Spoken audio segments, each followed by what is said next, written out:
Hello, cherished viewers. Welcome back to Sandy Home Recipe. Yamakwa ba Sandy Home Recipe. Send the kind I will share a video. Remember to subscribe. Now I share. Now I like it. No me notification bell no. Say the video be a better one sabeka. And we can say be Ghana Kelewele. Yes, start. Uber brandy will onion, pepper, cloves, calabash, nutmeg, rosemary. Anise ni black pepper. Now I call blend it. What brand there we na dey see nchen na wafa wo board there dey abre no na wadwa ho wudwa ho wia na watwitwa ba obedi kan awohoro board there no ho ansa me dey madi kan awohoro ansa wedwitwa na nketo kakra wundwitwa na kese mebre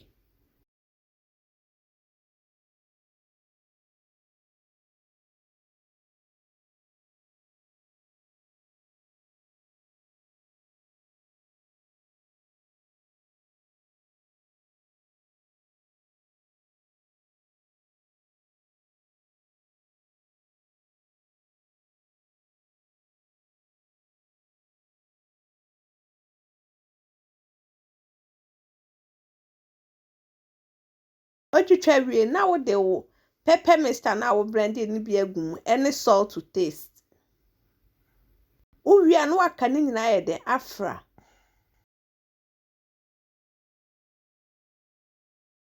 we just work for 30 minutes say obenya more taste after 30 minutes no na wakwache wa anwa adomu awobedi kan ache nkate na ansa se wo bia we fresh groundnut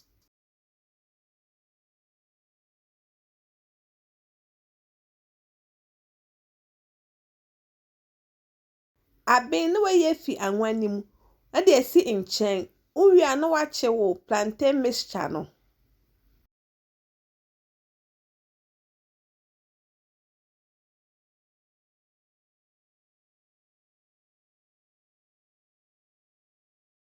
tem bia se ununum se de ase enhye na ni na so be mpe. Please, if you are new to our channel, don't forget to subscribe, share, like, and also click the bell icon to get new video we will post. Akakakra na abin. Abin we ye fi anwanim na da kogu tissue paper so say the oil ni bi be free mu. Uwia na wa serve.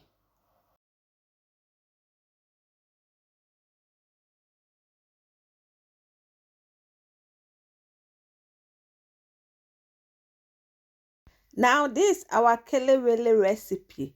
Please like this video and subscribe to our channel. Thank you so much for watching.